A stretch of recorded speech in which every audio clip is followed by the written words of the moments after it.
I will edit that bit until now. Okay, so right now I am sitting right now with the lovely Tommy Clarke right now, and Tommy is up for an Icon award this year. Am I right in thinking you're up for it, or is it? No, I'm saying that wrong already, aren't I? It's you're representing someone. I've been nominated. Right, so you've been nominated. In fact, yeah, you are actually, because we advertised that in the show last week. You did. That's how I know about it. Oh God, right. So yeah, tell everyone that's going to watch this, and I do apologise because I've just had a Thai massage, and I've got to say it's absolutely amazing. And instead of going and getting like properly suited and booted again, we thought, no, we're relaxed, let's do it. But your Icon award this year is for what, Tommy? It's for Volunteer of the Year. And what's it you've been volunteering as? I've been volunteering for Leap Sports, and I've been volunteering with the Sisters of Perpetual Indulgence, which is starting a new mission in Glasgow, and I've also been fundraising for Epilepsy Scotland.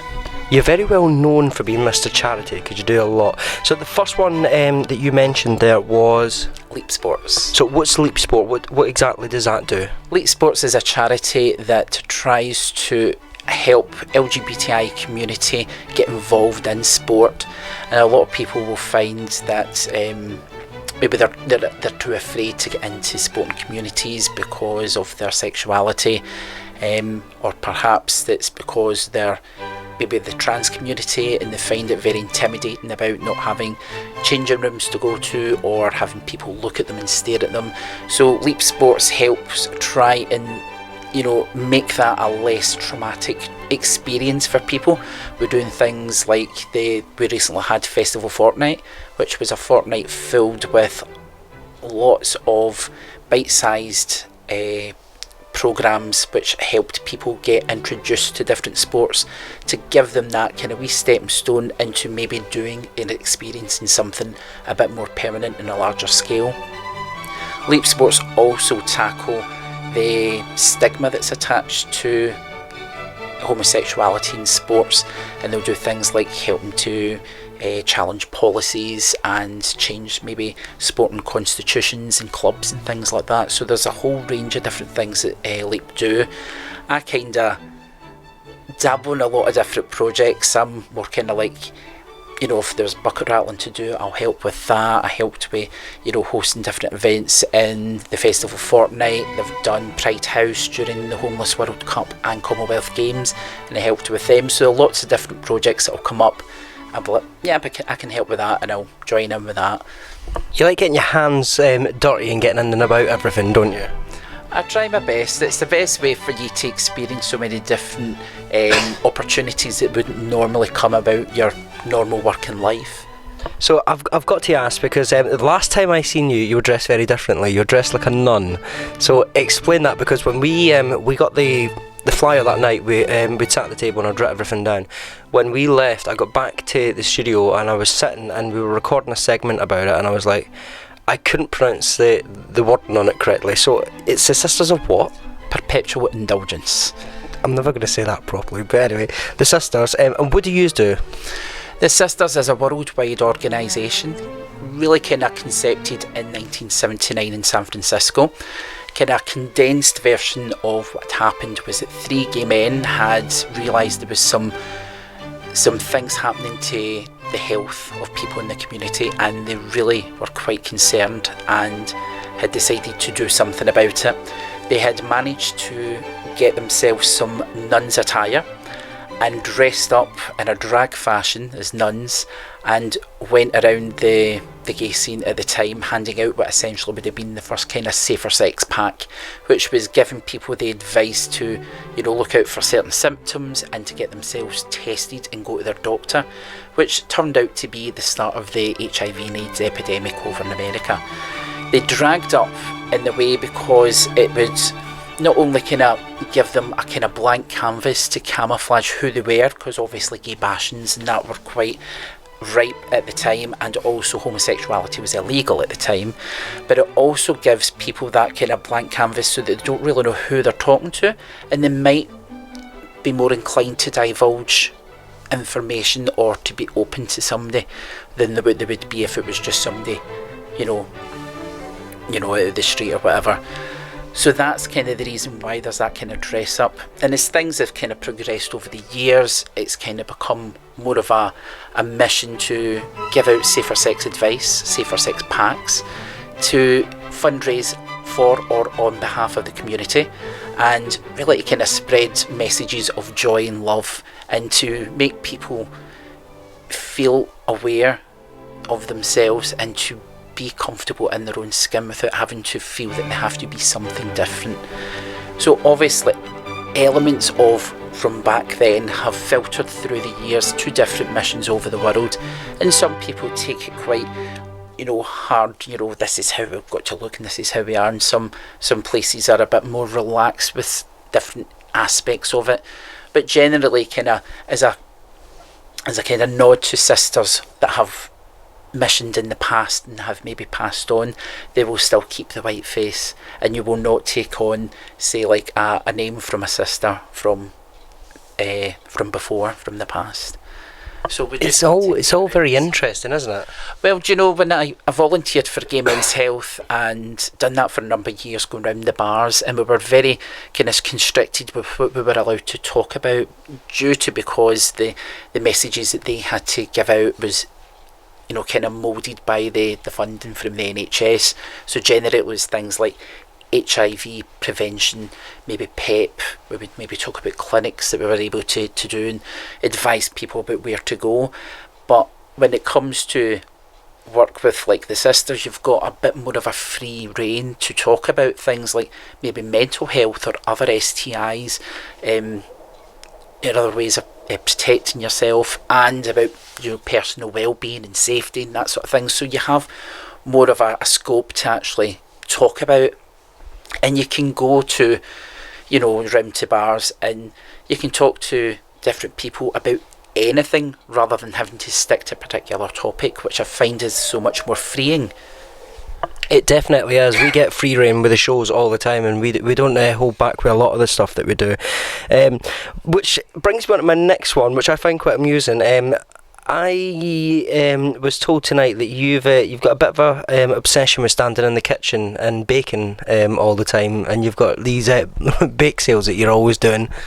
That was that's to do with my fundraising for Epilepsy Scotland. I'm planning to do another sponsored skate to raise money for the charity. Now last year we did that, and we all went in fancy dress, and basically everybody has an opportunity to fundraise independently. So whether that would be your strength is maybe running, or in some cases baking or whatever, then they can do whatever they do, get fundraised from family and friends or work colleagues, and then it all goes into the same pot, and then that pot of money goes directly to the charity, in this case Epilepsy Scotland.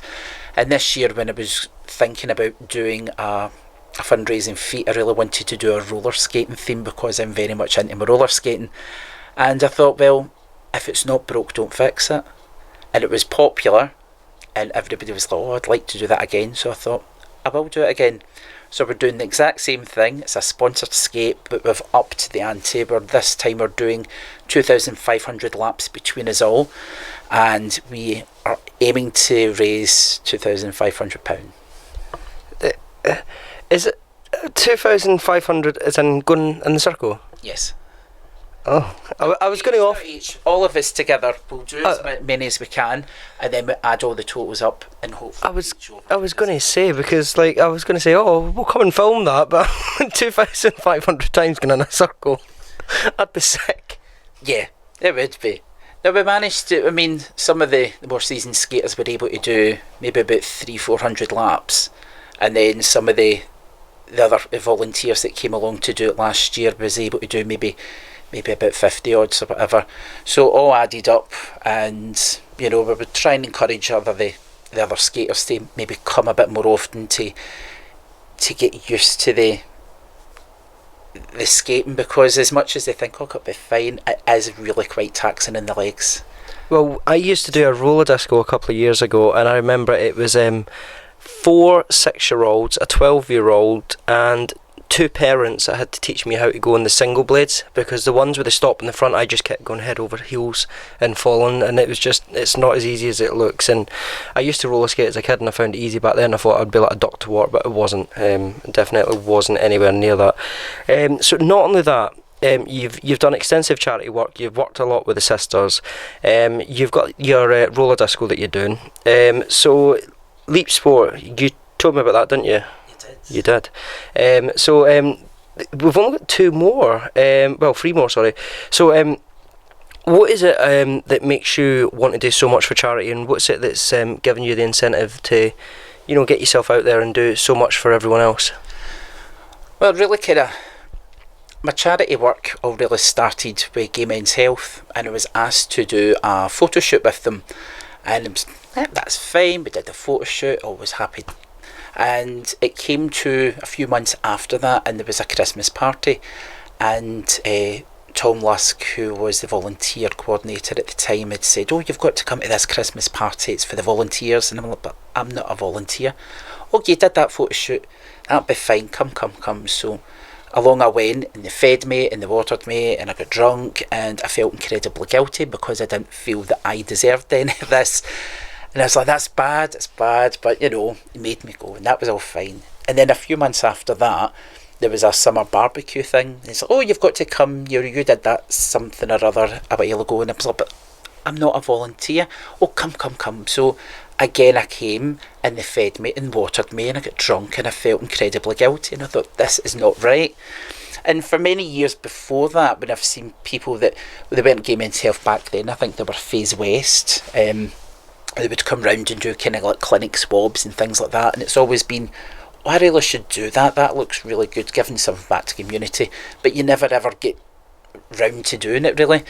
So after those two experiences of what I believed was unbalanced karma with these parties, I thought, I'm going to have to go and properly volunteer. So not just a wee photo shoot, want to properly volunteer. So I volunteered with Gay Men's Health for, I think it would have been about 4 or 5 years properly, what I describe as properly volunteering. So you would be delivering condoms and lube to venues, and doing clinic shifts, and going round the bars, doing outreach that way. And we also did things like going out to, they had got funding to go out to just outside Stirling in the Forth Valley area, to go out to cruising areas to give out condom packs, and that was quite scary, and there was funny moments with that as well, with experiences that we had. But I mean, they're all fond memories. But then I got told about a story of how they get given funding to do a yoga class for men who'd newly been diagnosed with HIV. And as successful as that was, when the funding ran out, the government had decided, no, we're not going to fund this again. It's, whatever reason, they didn't think it was worth their doing again. And I was like, well, surely if you got the money externally, you could do what you want with it, because it's not then controlled. And he says, well, yeah. He says, well, I'll get you your money, I'll fundraise, and you can spend it and do another yoga class or whatever you wanted, really. So then I decided to form a project which I called Red Ribbon Bear. Red Ribbon, which was reflecting to the people that had newly been diagnosed with HIV, and bear because in the community I'm classed as a bear. And I'd went to Facebook to get ideas for different fundraising activities, and all the things that were coming up they were good ideas, but they were small. You weren't going to get any sort of decent inflow of money to fund anything. So I decided to do them all. So every month for that year, I planned to do something that would either raise awareness, fundraise money, and get the message out about what Gay Men's Health do. And I met somebody a couple of months before that from Archway, and I'd never heard about Archway. And Archway was a project that still goes, and funded through the NHS, which is for people that have been sexually assaulted. And I was utterly shocked that I'd never heard of this, so I thought, well, I'm going to put them in as well and advertise about them so people know about Archway. So Archway's, leaflets all went in there and my things, and for every month I was able to fundraise. But unfortunately, when it came to about September, Gay Men's Health in Glasgow was cut from funding, and they totally ceased to exist in Glasgow. And then following year, Gaming's Health completely disappeared. So I was then kind of, I've no longer got a charity to volunteer for or anyone to fundraise for. And at the same year, I was nominated for an Icon Award. And Scott Barclay, who was the chairperson of Icon, was also at the time the lead fundraiser at Epilepsy Scotland. So he was on my Facebook, and you would see some bits that he was doing. And it turns out that they were doing a firewalk for Epilepsy Scotland, and somebody had dropped out because they broke their leg or something like that. And I was like, well, I'll fill in the space if you're needing, so it doesn't go to waste. So I got them to give me a bucket, and in a day at work, I managed to fill it with £200 and did the firewalk, which was, if you've never done one, you should so do it. It's so amazing. I know what's involved with a firewalk? Because I've just got a feeling that the admin team will be sitting watching this and they'll be like, let's fling Dan through fire. Not quite. It's they use wood blocks and they set them alight and you walk on them. I'm all for charity stuff, but you really so should do it. You so should. My tootsies are precious. And mines aren't. Well, I'm gonna literally really walking over. Amazing. It really is. Well, they say hot coals because it sounds better, but it is actually wood. But do you not burn your feet? No. If you stand too long in them, you would. If you not got your Vaseline your feet up so you can slide through. Nope, you just walk right across it. Fair enough. I'll show you pictures after. Okay. So because I'd done that, I felt, well, £200 was rubbish in comparison to what I'd raised before with Red Ribbon Bear. So I thought, well, the headquarters for Epilepsy Scotland is, forever been just across the road from my house. It's a good charity, why not? So I then decided you'll then be the charity that I'll fundraise for. So since then I've done a couple of different events similar to what I'd planned doing with Red Ribbon Bear, and just changed the charity basically. So this time round, because I've been more into the roller skating, I've focused it round that more, and my kind of thing that I've been doing is either doing Thai massages in return for a donation, which then goes to Epilepsy Scotland. I've been doing bake sales at work, so that, suggested donation like £1 sort of thing, so or more, and people put in like change or whatever, and that just goes to Epilepsy Scotland. And anyone else that comes on board to do the feat of helping do the laps will then also do their own fundraising ventures and hopefully get more money into the pot. Amazing. Now I've got to ask, Icon especially, because I'm looking forward to this, and I'm hoping that we're going to win our one this year for media coverage of the year, because you're the interview of the year right now. So we've got high hopes this year. But we're obviously going up for media coverage of the year. You're going up for volunteer of the year. But for anyone that doesn't obviously know about Icon and don't know what we're on about, what is it for people out there? Why should they go onto the Icon website and vote for you for Volunteer of the Year?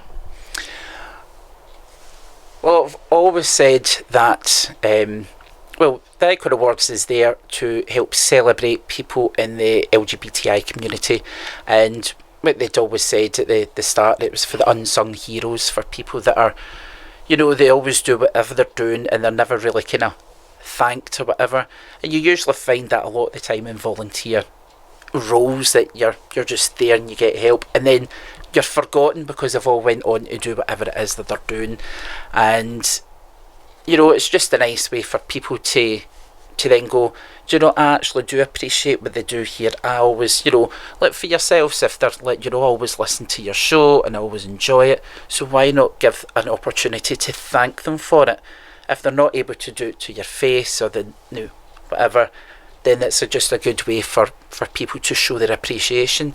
And that's what it's about, whether you win or not. The fact that you're nominated in the first place is, the whole point of it all. And it's just nice to be, it's nice for you to actually go around your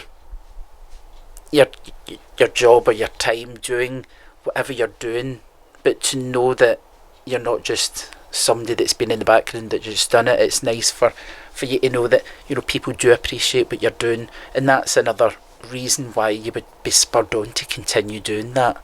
Because I think whether you're up for an award or not, you're still going to continue doing the things that you do, because it brings immense joy to you, and it does give you a buzz when you're doing, you know, different projects and that. I mean, when I was doing the variety show things that I was doing, I mean, drawing that together and knowing that, you know, I would be contacting people going, you know, I've got a budget of nothing and this is why I'm doing it. I'm hoping that you'll do it out of the love of your heart to hopefully raise money for a charity. Will you be up for doing it?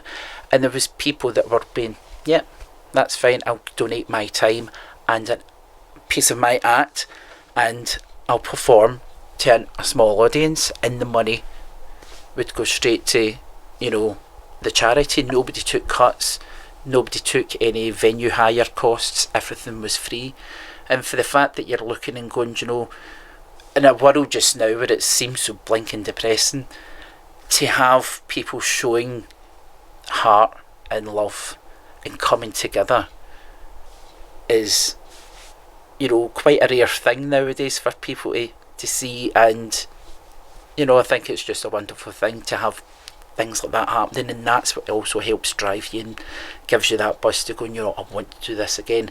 And if I can do this with no budget and no funding and no kind of, I'm not like an events manager or anything like that, I've never had any experience in that, and just kind of drawn it all in and making it work and happen, it makes you think, well, what else can I do? And again, you know, you're just kind of pushing the boundaries and kind of looking to see what you can do. And if you can, I mean, you'd like to do these things anyway, so why not charge a wee bit of money to then give that to charity? So it's kind of like a win-win. It definitely is. I've got to say, we, as I says at the start of the interview, Tommy had says to me to come over because he wanted to show me what this Thai massage was, because I was petrified and I was convinced that I was going to end up like sitting with these herbs and everything and all that all over me. It's completely nothing like that. I've got to say, it's been, I don't know how many years since I've been able to put my legs like completely out or like, up in the air, you know, but you watch your magic today. You were very flexible, Mr. Dantheman. I was very surprised. floppy. So all I'm going to say is definitely come and see Tommy if you want to get yourself a Thai massage. It's definitely worth it, hence why I'm sitting in my shorts and t-shirt now, but definitely come and see him, because as you heard Tommy saying, it's a donation he's looking for Epilepsy Scotland, so it's a good cause, and of course that's why he's up for an icon this year. So definitely get yourself on the Icon website and of course vote for him, and of course make sure you support Tommy. And of course you'll be seeing myself, Tommy and various others this year at Icon. Have you been keeping track on who's coming this year? I've kind of had whenever it comes up in the Facebook, you're having a wee look to see the acts that's well, I've seen Sandy Tom's coming. I've seen Sandy Tom, and there's a Steps tribute.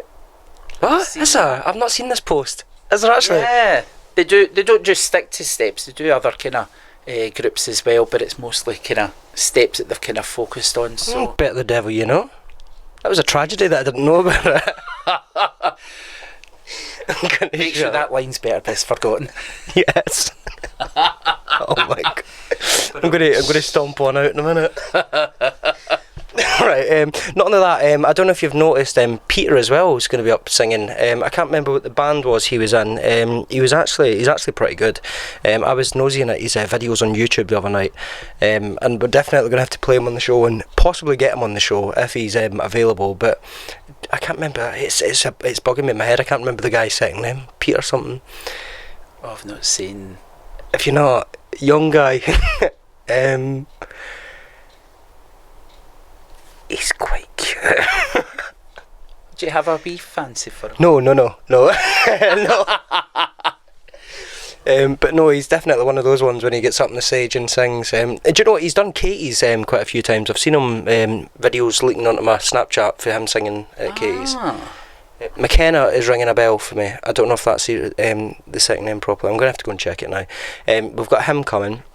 Rumour has it that Andy Murray's going to be there this year. Oh well, yeah, he's up for sports person. Sport and Icon, so hopefully we'll see Andy Murray there. Now, not that I want to take the thunder away from Andy, but Leap Sports has also worked for Spilton. Not biased at all. No, not at all. But of course, this is going to sound sad. It's not Andy that I'm dying to see. It's his mum, because his mum's apparently more popular than him. Oh, after she did Strictly, didn't she? Yes. So after I'll get a Thai massager that day, so I'm really flexible, and then I could get her on the dance floor and get the old fashioned. Well, I remember she was quite stiff and rigid with the dances, so I don't think any flexibility from you is going to help. Stiff and rigid. Poor Christine. I like how you know Andy Murray's mum's name. But yeah, so there's that. I can't remember what else Icon's got coming up this year, and some of the stuff I'm not allowed to say yet. What else? That'll be secret. No. Well, I'll give it a shot. You tried your best, but no. All I'm going to say is there's a couple of things in the barrel that are going to be coming this year that you really want to go and see. As an axe? Yes. And there's a few people that may be turning up. Similar thing for what we're up for this year, but obviously with the best media coverage of the year. But there's a few of ours. There's your bog standard ones like River City might be there. There's a few others as well who will stay unnamed because I don't want them getting votes. Not that I'm biased, but my team's worked really hard this year. It has. But I can't remember who else. You've been looking at the Facebook page for them, so what have they put up? Because I've not looked at it, because I get my weekly emails from them. Generally, if it comes up on my Facebook and I see it, I'll have more of a nosy. That's how I've seen the Steps tribute guys. But yeah, if it's if it comes up, I'll have more of a nosy. But I've not been at the stage of checking the actual Facebook page. Ah, right, okay. I must be a stalker because I've got it set. Pardon me. I've got it set so that I see their posts first. Ah, I'm not that technologically minded, so I wouldn't know how to do that. It's alright. You tell me the ones that you think are cute on Facebook, and I'll show you how to do that. Alright. We'll do it after the video's done. But listen, it's been absolutely amazing getting a chat with you, and I'm wishing you all the best from me and all the team. We wish you all the best for Icon this year, and I'm going to speak really, really nicely to everyone at Icon and see if we can try and get you slot at our table with us, because I think we'd just cause carnage. We'd have fun. Yeah, poor Peter when he comes on the stage with your knickers and mine getting flung up. I didn't know you wore knickers. I don't. I really You've don't. been buying them specially. Well, I'll pop into Asda on the way down. As the knickers, that's really going to pull them into it. Well, every little helps. Oh, no, it's Tesco, isn't it? Yeah. But, oh dear. Well, we'll fix the banter as well before then, because it will be a lot better than what it is now with me. But we're about to go. Tommy's got another client coming in just a couple of minutes' time for Thai massage again. So don't forget, as I says, come and see Tommy if you want to get yourself a Thai massage. And of course, he looks forward to seeing you. And every penny counts for Epilepsy Scotland, so come down and see him. But right now, I'm going to leave you with that. I'm going to get this mic off and I'm going to go because I need to go and put my clothes on before anyone comes in and catches me. I'm not meant to be here, am I? Also, if anybody wants to just donate to Epilepsy Scotland, if you can go to Just Donate and look up either Red Ribbon Bear or Sponsored Skate 2, and the picture and the whole profiles there, and they can just donate what they want, and it all goes in. They'll be able to see all the different donations that people have put on. And if you wanted to come and see us, skating round and whatnot, they can go to the roller rink, which is Roller Stop at Kinnan Park, and we're there regular enough kind of practicing, and the actual event itself is going to be on the 17th of September, which is a Sunday. Ooh. And we're all going to be in fancy dress making complete fools. I'm off on Sunday, so I think I'll be coming along. As a skater? Well, I don't know. It depends on if the cameraman comes and takes the camera this time, because I won't be able to skate and camera. Well, you could. You could just set it up at the side. Joe, you're giving me ideas now, Tommy. That's exactly what's going to end up happening. Or you can do one of those wee chess ones. Oh, the GoPro things. Yeah. No, I call that stalker cameras. Well, Because you can do Facebook Lives. I did that last year. Oh yeah, well, we've got a few Facebook Lives, mate. Because mind if you are skating, there is a lot of kids around, so you have to dodge them at the same time as doing your laps. Oh no! Tell the parents before. If I'm skating, they're going to knock the kids out my way, because I'll just go straight over the top of them. Like, oops, sorry, shouldn't have been there. No, but the time September comes, you would have learned how to weave through the kids. Hopefully. Mm-hmm. But hopefully. Tommy, I'm going to love you and leave you right now. But thank you so much for coming on and giving us your time. So thank you very much. You're welcome.